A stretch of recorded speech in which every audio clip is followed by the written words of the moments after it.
NPS ನಿಂದ OPS ಜಾರಿ ಮಾಡೋ ಬಗ್ಗೆ ಕ್ಯಾಬಿನೆಟ್ ನಲ್ಲಿ ಚರ್ಚೆ ಮಾಡಿ ನಿರ್ಧಾರ ಮಾಡೋದಾಗಿ ಸಿಎಂ ಡಿಕೆ ಶಿವಕುಮಾರ್ ಸರ್ಕಾರಿ ನೌಕರರಿಗೆ ಭರವಸೆ ಕೊಟ್ಟಿದ್ದಾರೆ. ಸರ್ಕಾರಿ ನೌಕರರ ಸಂಘದಿಂದ ಅರಮನೆ ಮೈದಾನದಲ್ಲಿ ಸಿಎಂ ಡಿಕೆ ಶಿವಕುಮಾರ್ ಮತ್ತು ಡಿಸಿಎಂ ಪರಮೇಶ್ವರ್ ಅವರಿಗೆ ಅಭಿನಂದನಾ ಸಮಾರಂಭ ಹಮ್ಮಿಕೊಳ್ಳಲಾಗಿತ್ತು.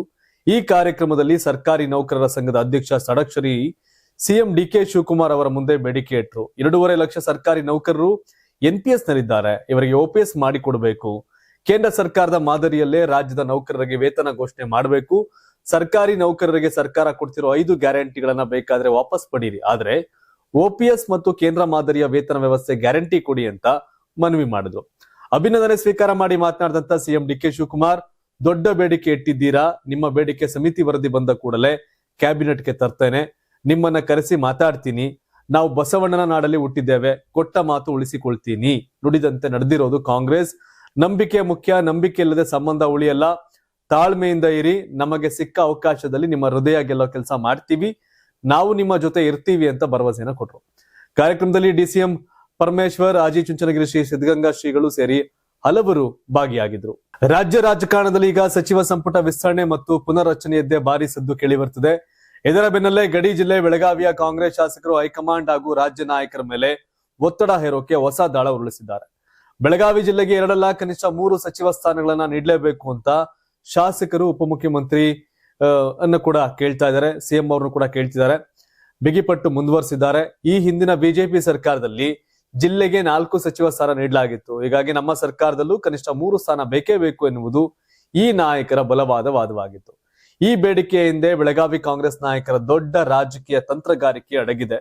ರಾಜಕೀಯ ಮೂಲಗಳ ಪ್ರಕಾರ ಬಿಜೆಪಿ ತೊರೆದು ಕಾಂಗ್ರೆಸ್ ಸೇರಿ ಪಕ್ಷದ ಗೆಲುವಿನಲ್ಲಿ ಪ್ರಮುಖ ಪಾತ್ರ ವಹಿಸಿದ್ದ ಹಿರಿಯ ನಾಯಕ ಲಕ್ಷ್ಮಣ ಸವದಿ ಅವರು ಕೂಡ ಒಂದಷ್ಟು ಡಿಮ್ಯಾಂಡ್ ಅನ್ನ ಮಾಡ್ತಾ ಇದ್ದಾರೆ, ಮಂತ್ರಿ ಸ್ಥಾನ ಬೇಕು ಅಂತ.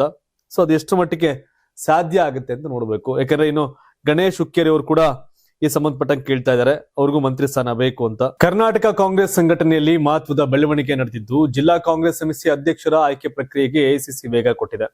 ಕರ್ನಾಟಕ ಸೇರಿದಂತೆ ವಿವಿಧ ರಾಜ್ಯಗಳು ಹಾಗೂ ಕೇಂದ್ರಾಡಳಿತ ಪ್ರದೇಶಗಳಲ್ಲಿ ಜಿಲ್ಲಾ ಕಾಂಗ್ರೆಸ್ ಸಮಿತಿ ಅಧ್ಯಕ್ಷರನ್ನ ಆಯ್ಕೆ ಮಾಡುವ ಉದ್ದೇಶದಿಂದ ಅಖಿಲ ಭಾರತ ಕಾಂಗ್ರೆಸ್ ಸಮಿತಿ ವೀಕ್ಷಕರನ್ನ ಅಧಿಕೃತವಾಗಿ ನೇಮಕ ಮಾಡಿದೆ. ಎಐಸಿಸಿ ಪ್ರಧಾನ ಕಾರ್ಯದರ್ಶಿ ಕೆಸಿ ವೇಣುಗೋಪಾಲ್ ಅವರು ಜುಲೈ 10ರಂದು ಈ ಕುರಿತು ಅಧಿಕೃತ ಪಟ್ಟಿನ ಬಿಡುಗಡೆ ಮಾಡಿದ್ರು. ಕರ್ನಾಟಕದ 34 ಸಂಘಟನಾ ಜಿಲ್ಲೆಗಳಿಗೆ ಪ್ರತ್ಯೇಕ ವೀಕ್ಷಕರನ್ನ ನೇಮಕ ಮಾಡಲಾಗಿದ್ದು, ಹೊಸ ಜಿಲ್ಲಾ ಕಾಂಗ್ರೆಸ್ ಅಧ್ಯಕ್ಷರ ಆಯ್ಕೆ ಪ್ರಕ್ರಿಯೆಯನ್ನ ಸುಗಮವಾಗಿ ನಡೆಸುವ ಜವಾಬ್ದಾರಿಯನ್ನ ಅವರಿಗೆ ವಹಿಸಲಾಗಿದೆ. ಜಿಲ್ಲಾಧ್ಯಕ್ಷರ ನೇಮಕಾತಿಯ ಜೊತೆಗೆ ಕಾಂಗ್ರೆಸ್ನ ಸಂಘಟನೆ ಸೃಜನ್ ಅಭಿಯಾನವನ್ನ ಮತ್ತಷ್ಟು ಬಲಪಡಿಸುವ ಉದ್ದೇಶವು ಈ ನೇಮಕಾತಿಯ ಹಿಂದಿದೆ ಎಂದು ಪಕ್ಷದ ಮೂಲಗಳು ತಿಳಿಸಿವೆ. ವೀಕ್ಷಕರು ಆಯಾ ಜಿಲ್ಲೆಗಳಿಗೆ ಭೇಟಿ ನೀಡಿ ಸ್ಥಳೀಯ ನಾಯಕರು, ಜನಪ್ರತಿನಿಧಿಗಳು ಹಾಗೂ ಪಕ್ಷದ ಮುಖಂಡರೊಂದಿಗೆ ಸಮಾಲೋಚನೆ ನಡೆಸಿ ವರದಿಯನ್ನ ಎಐಸಿಸಿಗೆ ಸಲ್ಲಿಸಲಿದ್ದಾರೆ. ಅದರ ಆಧಾರದ ಮೇಲೆ ಹೊಸ ಜಿಲ್ಲಾ ಕಾಂಗ್ರೆಸ್ ಅಧ್ಯಕ್ಷರ ನೇಮಕಾತಿ ನಡೆಯಲಿದೆ. ಕರ್ನಾಟಕದಲ್ಲಿ ಬೆಂಗಳೂರು, ಮೈಸೂರು, ಬೆಳಗಾವಿ, ಕಲಬುರಗಿ, ಬಳ್ಳಾರಿ, ದಕ್ಷಿಣ ಕನ್ನಡ, ಉಡುಪಿ, ಮಂಡ್ಯ, ತುಮಕೂರು, ಶಿವಮೊಗ್ಗ ಸೇರಿದಂತೆ ಎಲ್ಲಾ 34 ಸಂಘಟನಾ ಜಿಲ್ಲೆಗಳಿಗೆ ವೀಕ್ಷಕರನ್ನ ನೇಮಕ ಮಾಡಲಾಗಿದೆ. ಕರ್ನಾಟಕದ ಜೊತೆಗೆ ಅಂಡಮಾನ್ ಮತ್ತು ನಿಕೋಬಾರ್ ದ್ವೀಪಗಳು, ಚಂಡೀಗಢ, ಪುದುಚೇರಿ, ದಮನ್ ಮತ್ತು ದಿಯು, ದಾದ್ರಾ ಮತ್ತು ನಗರ ಹವೇಲಿ, ಲಕ್ಷದ್ವೀಪ ಹಾಗೂ ಲಡಾಖ್ ಸೇರಿದಂತೆ ಹಲವು ಕೇಂದ್ರಾಡಳಿತ ಪ್ರದೇಶಗಳಿಗೂ ಎಐಸಿಸಿ ವೀಕ್ಷಕರನ್ನ ನೇಮಕ ಮಾಡಿದೆ.